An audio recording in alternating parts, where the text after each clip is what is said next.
Yo, what's up guys? I'm back with another logical redstone video. This time we're going to be talking about our fourth binary operation, division. Division is interesting because even if the numbers you're dividing are both integers, the result might not be an integer. For example, if you do 6 divided by 3, you get a nice 2, which is still an integer. But if you do 6 divided by 4, you get 1.5, which is not an integer. This can be a bit tricky to handle with redstone, so to keep things simpler for you guys, our answer when doing division is going to be an integer part and a remainder part. So if we do 6 divided by 3, we're going to get an answer of 2 remainder 0, because 3 goes into 6 2 times with none left over. Or if we do 6 divided by 4, we're going to get an answer of 1 remainder 2, because 4 goes into 6 one time with 2 left over. Just like last time with multiplication, we're going to do division on paper first and then implement the algorithm with redstone. If you enjoy these tutorials, consider subscribing and showing a friend. Pretty soon we're going to be building some crazy stuff in these videos, so I hope you're ready. Alright, let's get started. So if you remember from school, this is how you set up long division. You start with the dividend inside the house and the divisor outside of the house. I never liked those terms, I always got confused like which one's which, so the way I like to think about it is the 5 is knocking on the 20's door and asking, hey, how many times can I fit inside of you? So this is 20 divided by 5. The first thing you do is you look at only the first digit of 20, which is just 2, and you ask yourself, how many times can 5 fit into 2? The answer is none, because 5 is greater than 2. In other words, it fits into 2 0 times, so we write a 0 above the 2. Next, we look at the first 2 digits of 20, which is 20, and you ask yourself the same question. How many times can 5 fit into 20? The answer is 4, because 4 times 5 is 20. So we write a 4 above the 20, and then we have to subtract off 4 times 5 from the number. And we're done. The answer of 4 is on the top, and our remainder of 0 is on the bottom. In other words, 20 divided by 5 is 4, remainder 0. Let's do one more decimal example. Here we have 123 divided by 7. First we say, can 7 fit into 1? The answer is no, so we write a 0 above the 1. Then we say, can 7 fit into 12? The answer is yes, it can fit 1 time, so we write a 1 above the 12. And then we subtract off 1 times 7 from 12. Now we have a 5 on the bottom, but we still have another digit left, which is this 3. So what we need to do is we need to bring the 3 down to be on the same level as the 5. You don't technically have to do this, but it's a convention to make your work look a lot more readable. So I just drew a little arrow and moved the 3 from here down to here. And now we just ask the same question again. Can 7 go into 53? The answer is yes, it goes in 7 times. So we put a 7 up here, and then we subtract off 7 times 7, which is 49, from 53. And that gives us a final remainder of 4. So 123 divided by 7 is 17, remainder 4. Okay, easy enough. Now let's do it in binary. Let's try something small first. Here we have 1001 divided by 101, which is the same thing as 9 divided by 5. We start out by doing the exact same thing we did in decimal. We look at only the first digit of 9, which happens to be a 1, and we ask ourselves, can 5 fit into 1? The answer is no, so we put a 0 above it. Then we look at the first 2 digits. Can 5 fit into 1 0, which is 2? Still no, so we put a 0. Can 5 fit into 4? Still no, so put another 0. And finally, does 5 fit into 9? Yes, it fits 1 time. So we put a 1 up here, and then we subtract off 5 from 9. And that's it. So 9 divided by 5 is 1, remainder 4. Alright, I'll do one more example on paper. This time we'll do a giant binary one. This is actually just 123 divided by 7, which we've done before, but this time it's in binary. I'm going to go through this a little bit faster. Does 7 go into 1? No. Put a 0. Does 7 go into 3? No. Put a 0. Does 7 go into 7? Yes, it goes in once, so we write a 1, and then we subtract off 7. Now we have to bring the next digit down. Does 7 go into 1? The answer is no, so write a 0 and bring the next digit down. Does 7 go into 2? No, so write a 0 and bring the next digit down. Does 7 go into 5? Nope, write a 0, bring the 1 down. Does 7 go into 11? Yes, it does. It goes in once, so we write a 1, and then we subtract off 7. And we're done. So just like in decimal, 123 divided by 7 is 17, 16 and 1, remainder 4. One thing I want to point out about binary long division is that since we're only working with ones and zeros, you're never going to subtract more than 1 times the divisor. For example, at every stage of this problem, there's only 2 things that could happen. You're either going to do nothing, or you're just going to subtract 7. That's it, just 2 options. Alright, hopefully that's enough to get you comfortable with long division, especially binary long division. That's going to be really important. If not, I highly recommend just practicing a few more on your own before continuing. Alright, let's try to think about how we would implement this into Redstone. It can be pretty challenging to do this because the things you do during long division can be different depending on what the numbers were. For example, when we did 9 divided by 5, we only subtracted once, but when we did 123 divided by 7, we subtracted twice. And the truth is, you don't really know when you're going to subtract or how many times you're going to subtract until you actually work your way through the entire problem. So clearly, one size does not fit all. We can't just make one single algorithm that will work for any division problem. They all end up being different. Unless we use a conditional, which is just an action that's only taken if a certain condition is met. If you've ever done any programming, you've probably seen this before in the form of if-else statements. When you say, does 5 go into 9? What you're really saying is, if 5 is less than or equal to 9, subtract 5 from 9.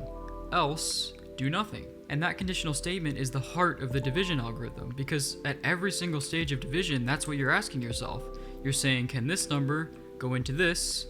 If so, subtract it. If not, don't do anything. And then you ask the same question. Can it go into this? Can it go into this? Can it go into this? You're making all of these comparisons every single time at every single stage. So the main engine of our divider is going to be something called a conditional subtractor. And a conditional subtractor is going to mimic that decision making you make at every single stage of division. The conditional subtractor is actually used in both the combinational and the sequential divider design. So I'm going to go over the conditional subtractor first, and then from there you can decide which design you want to make. So a conditional subtractor takes 2 inputs, A and B. A is on the left, B is on the right. It subtracts A minus B, and if it gets a positive answer, it'll output the result just like a normal subtractor would. But if it gets a negative answer, it will not output the result. Instead, it will just output A. For example, if you do 4 minus 3, 4 minus 3 is 1, which is positive, so it just outputs the result. But if you do 2 minus 3, that's negative, so it's just going to give you back A. Literally, 2 was an A, so we get 2 out. And if they're the same number, for example, 3 and 3, it still could do the subtraction without going into the negatives, so we get the result of 0. And in fact, I think that's probably a really good way of thinking about it. If it can do the subtraction without going into the negatives, it will. Otherwise, it just outputs whatever's in A. Let's just do one more example. I know this might be a little bit confusing if you've never seen this before. 4 minus 7, it can't subtract that, so we just get a 4. Even if it did 6 minus 7, it still can't subtract that, but we get a 6 because 6 is in A. If we do 14 minus 7, we get 7 because it could do the subtraction. Alright, let's build the conditional subtractor. You're going to start with the CCA from the Synced Edition episode, and then remove the carryout because we don't need it to be on the output anymore, and then remove the lamps from the input and the output. Now I'm also going to modify the CCA a little bit. The input is a little bit higher than the output, and that's kind of annoying. I would much rather it stay on the same level, so let's do that. First, let's select this repeater and this torch, and then move 1 up, and then let's select right here, and also right here, and also move 1 up, then go over here and put a slab here, stack it 7 down, and then move this entire thing 1 down so that it lines up with the repeaters, and it should look something like that. Then I'm going to put a block here and a slab right here, and then another block here with dust on top of it, and put a block here. Then we can stack this formation 7 down, so stack 7 down, stack 7 down, and now this is our output on this purple block here, but it might be really low signal strength, so we need to put a repeater right here and just put it on 2 ticks for now, and stack it 7 down like that. Alright, so this is our new CCA adder that we're going to use as a base, and as you can see, the input is on the exact same level as the output, which is much cleaner. Alright, we know we're going to have to be doing subtraction, so let's make this into a subtractor real quick. If you remember from the subtraction episode, we have to invert B and also add 1. So let's go ahead and invert B by putting a torch here, dust here, and then this will be our input. and obviously stack this 7 down. So that inverts B, and then we need to add 1. To add 1, let's just turn on the carry-in, and there we go. And then our A input is normal, so we're just gonna have a block, repeater, dust, and a lamp. And those are our 2 inputs, A and B. B is inverted. Stack this formation 7 down. So if I were you, I would just throw some lamps on here real quick and make sure that it's working. So if we do 4 minus 3, we get 1. Cool. Alright, so like I showed you before, we have 2 possibilities for output. We either want to output the regular answer, which comes out of the end of the subtractor right here, or we just want to output A. So let's go ahead and bring A to the front as well, just in case we need to output A. The way I'm going to do that is by branching off of this block, which gets powered by A anyways, and just bringing it around to the front like this. 1, 2, 3, 4, 5, 6, 7, 8, 9, 10, 11, 12, 13, 14. And then you want to put 2 repeaters, one on 3 ticks, one on 4 ticks, and then a comparator on subtract mode. Stack that formation 7 down, and then we're just going to take our regular subtraction output and line it up with A with another comparator on subtract mode, and then also stack this 7 down. Alright, so now we need a way to switch between either input depending on the result of the subtraction. Remember, if the subtraction goes into the negatives, we just want to output A, but if not, we can output the regular subtraction result. And the easiest way to do that is with a multiplexer. Multiplexer is a really fancy word, but it's really simple. It's just a circuit that allows you to choose between 2 or more different outputs. All you need to do to build the multiplexer is put a dust here, put a torch here, put a repeater here, stack that 7 down, and then just head down to the bottom and make a giant slab tower that allows you to power all of the blocks at once. So something like this, stack 6 up, get rid of that, and there you go. And now if you come down here and put a lever right here, we're done. And the lever is how we control our multiplexer. When the lever is off and you haven't touched it yet, we're canceling this output and we're allowing this output through. But if you turn the lever on, we're now canceling this output and allowing this output through. So we can switch between which output we want to allow with the lever. Pretty cool. And now we just have to OR the outputs together. So put this into a block and this into a block, make them go onto the same line, put a lamp here for our output, and then some dust, and stack it 7 down. And there we go. That's our final output. Alright, so this is great. We have a subtractor, and we have a way to switch between the regular subtraction output and the A output, depending on what the state of this lever is right here. But as of right now, we have to manually go in and flip the lever. We want this to do it automatically. So how are we going to do that? I mean, how is this machine supposed to know whether it gets a positive or negative answer? Well, remember, we're doing subtraction, which means we're working with 2's complement. And one of the features of 2's complement is the sign bit, which literally tells us whether the number is positive or negative. And in this case, with our subtractor, our sign bit is right here. It's the carryout. That's going to tell us the sign of the result. So we can literally just use the sign bit to decide which output to allow through. If the sign bit is negative, we're going to allow through A and cancel the regular output. If the sign bit is positive, we're going to allow through the regular output and cancel A. Alright, so let me just go over to this side, and I'm going to put a torch here with a dust here, and I'm going to go down until I hit about right here. 1, 2, 3, 4, 5, 6, 7. And then I'm going to make a downward spiral from right here. So something like this. And then put redstone on top of it. And then just go down here and put a repeater here into a block, which goes down like this. Remove the lever, 2 dust, and a torch. And we are done. So now our sign bit just comes down here and directly controls the multiplexer, which controls which output we want to allow through. And that's exactly what we wanted. Alright, let's try it out, make sure it's working. If we do 5 minus 3, we get 2, because it could do the subtraction. But if we do 5 minus 7, it could not do the subtraction, so we just get a 5 out. And I would also make sure to test the edge cases, such as when they're the same number. 5 minus 5 means it could do the subtraction, and so we get a 0. Awesome. Alright, let's make some dividers. I'm going to make the combinational design first. This right here is a 4-bit by 4-bit combinational divider. Right now I'm inputting 9 divided by 5. And the way that you read the answer is a little bit weird. It's actually the top of all the individual conditional subtractors. So the answer is 0, 0, 0, 1, with that last lamp being on. So 9 divided by 5 is 1, and the remainder is out here with a 4. So 9 divided by 5 is 1, remainder 4. So start off with your conditional subtractor, go over here and look at where A is, like stay in the same column as A, and put a repeater right here on the second highest output. Stack this 7 down, remove this lamp, and then here, drag this out like the other ones, and put a lamp right here. Then for the input, select right here, and right here, and set 0 to remove it. For the B input, it still needs to be inverted, so we're gonna put a torch on the side this time, expand it down, stack 7 down, and then we're gonna put 4 repeaters, all with their own dust, like this. Then put a block here, repeater here, go out 15, 2, 3, 4, 5, 6, 7, 8, 9, 10, 11, 12, 13, 14, 15, put redstone dust on top of it, and then go down with a repeater, and another dust, and 1 more repeater. And then you need to stack this whole thing 3 more times down.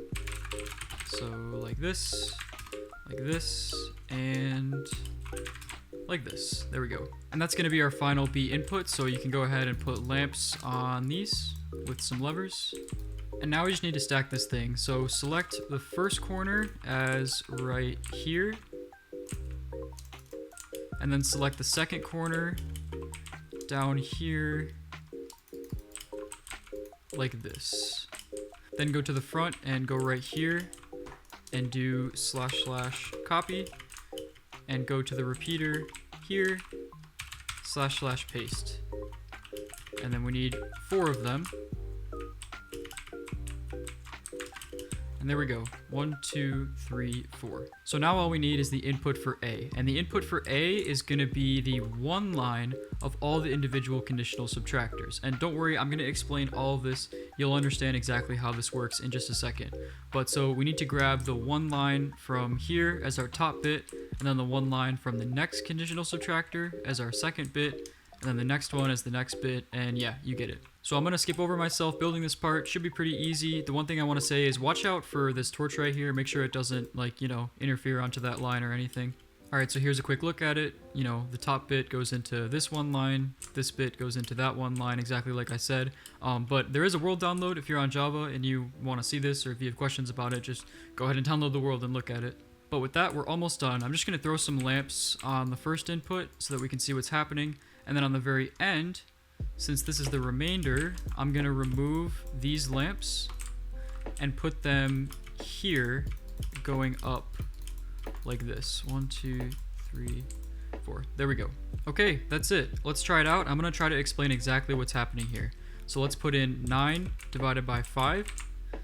Let's double check that we get the right answer. We get 1, remainder 4. Okay, cool. So what's happening is these conditional subtractors are exactly simulating what you would do during the process of long division.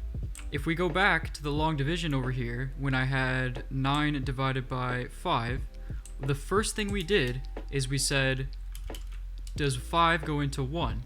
No, put a 0 and move on. Does 5 go into 2? Does 5 go into 4? And finally, does 5 go into 9?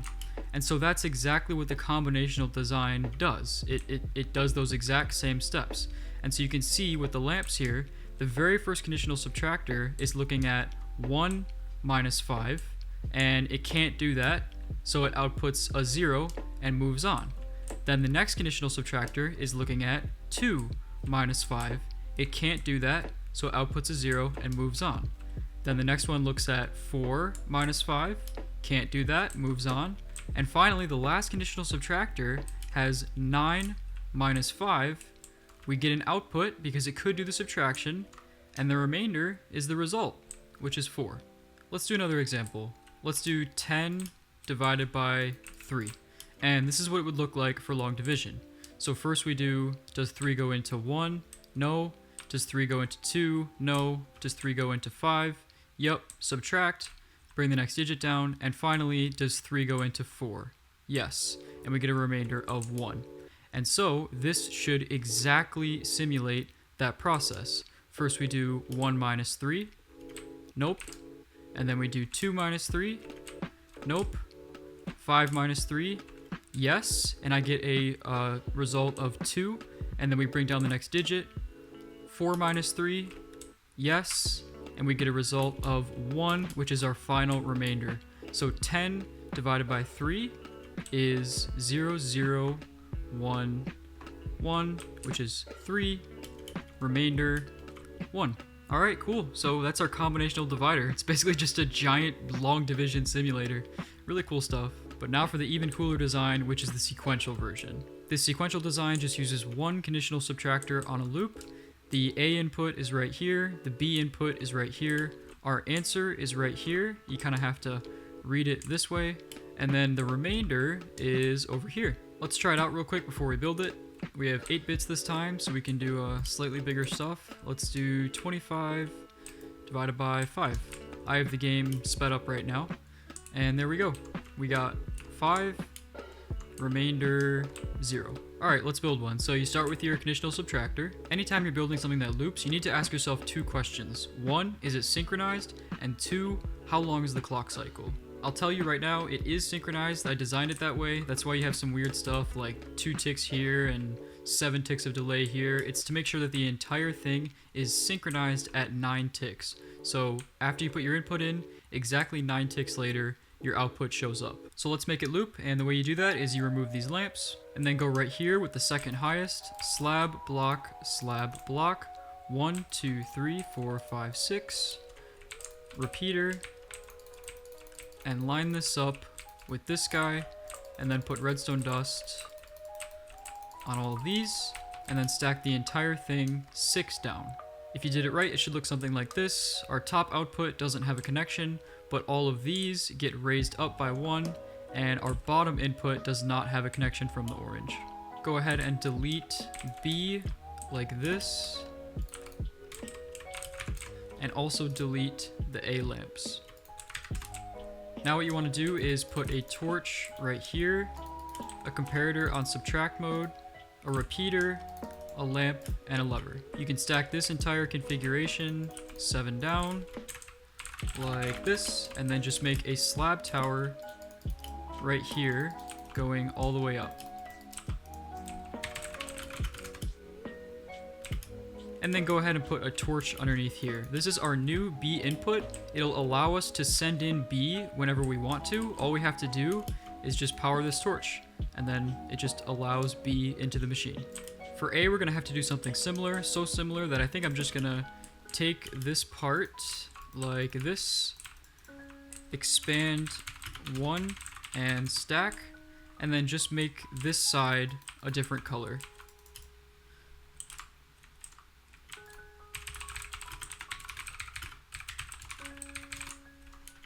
So now this is for A, and we got a similar deal going on. We can just allow in A whenever we want to, according to this torch. Okay, let me attempt to explain how this is going to work. It's really going to do the exact same thing as the combinational design, but in place. In the combinational design, what was B doing? Well, B was just on the entire time. Like, we literally just took B and repeated it for all of the stages of long division. So we're going to do the same thing here. While this is computing, we're just going to turn B on for the entire duration of the computation. Okay, now what was A doing? A was a little bit weird. If you come down here, A was sending in 1 bit at a time into the lowest bit of all of the conditional subtractors. So the first time we ran through, it was the top bit into the lowest, and then it was the next bit into the lowest, then the next bit into the lowest, and so on. So we need to do the exact same thing over here. We need a way to send in the top bit into this lowest for the first cycle, and then the second bit into the lowest for the second cycle, and then the third, and then the fourth, and then the fifth, and so on. The way I'm going to implement that is by building a tower which shifts all of A up, and then we're going to always be sending in the top bit of that tower into the bottom here. Start with a block here and a dust, and then a target block, and then a repeater on 4 ticks, another block, torch, another block, 4 ticks going this way, block, torch, target block, another block, and a dust. Select right here and select right here and stack 7 up, and then just remove the parts that you don't need. And I think that's it. If we look at what the tower is doing, we have a dust, 4 tick repeater, torch, 4-tick repeater, and another torch. In other words, we have 10 ticks of delay, and then it gets shifted up onto the next level. So this entire tower is going to just continuously shift A up every 10 ticks. The reason I chose 10 ticks is because that's the speed of our clock. It takes 10 ticks to get from input all the way out and back around to the input again. Now let's connect this with this. So there's a lot of ways to do this, but I'm just going to do a dust and a repeater, and then a spiral going down. So go like this, and make that spiral go all the way down, and connect it to the bottom like this. And there we go. So that's our input system. B is going to be on for the entire duration, and A is just being shifted up into the bottom of the machine. Let's actually watch A being sent in for a second, because I know it can be a little bit weird. So let's remove this block, and I'm going to type in, let's do 25, and I'm going to freeze the game, and then we're going to press this stone button, which is going to release A for 10 ticks, which is perfect. That's exactly what we need. So if we step 10 ticks into the future, or 20 game ticks, we can see that 25 gets sent into the tower. Then, 10 ticks later, we can see that 25 gets shifted up exactly once, and that's exactly what we want. And then every 10 ticks, it continues to get shifted up, and every time we get a signal on this top bit, it's going to get sent into the bottom of our machine. So shift up. And yeah, that's it for the input mechanics. Let's talk about output now. So the output, or the answer on the combinational design, is just the result of the carryout of all the individual conditional subtractors. But when it's sequential, we only have one carryout, and it's being reused 8 times. So we need a way to save what it was throughout the entire process. The easiest way to do that is with a shift register. So let's just grab the carryout from right here. It's just an easy spot, and then build a repeater into a block with a repeater that's locking it, a line like this, and a lamp on top of here for the output. And then we can stack this 7 more times, and now we have an 8 wide shift register that will contain our answer at the very end. You can remove this, we don't need it, and then put a 2-tick repeater here, a block, another block with a dust, slab, another slab, and then put redstone on these. Take this and stack it 4 down, and then put another 2 blocks like this, and then 1 torch here. And then just so you don't forget, make sure to label these with the correct value. So this is 1, this is 2, all the way down to 128. And lastly, let's do our remainder. On the combinational design, the remainder was just whatever was left in the last conditional subtractor. So what that means is that a remainder is going to be whatever is in this conditional subtractor after the very last loop. Therefore, all we have to do to get the remainder is save whatever's in these orange lines just after the computation is complete. So just go out 1, 2, 3, 4, put dust on top of it, put a repeater here and a repeater into it, and then a lamp, and then stack that 6 down, and then go down here and just make a nice slab tower for them. So I'm gonna go up like this, put dust on here, stack this up, and there we go. Alright, so that is all the features that the divider needs to have. We send in A, we send in B, we save the answer, and we save the remainder. We now have the ability to do all of those things. So all we have left to do is make the control logic. The control logic is just going to be an extra circuit underneath that just kind of tells the machine how to function. It's going to have control of all the different parts of the machine and just tell everyone what to do at the correct times. So what do we want that control logic to actually do? Well, right when we press run, we want it to send in A and B, and then while it's running, after every cycle, we want to save the carryout bit into the shift register, and then at the very end, we want to save the remainder.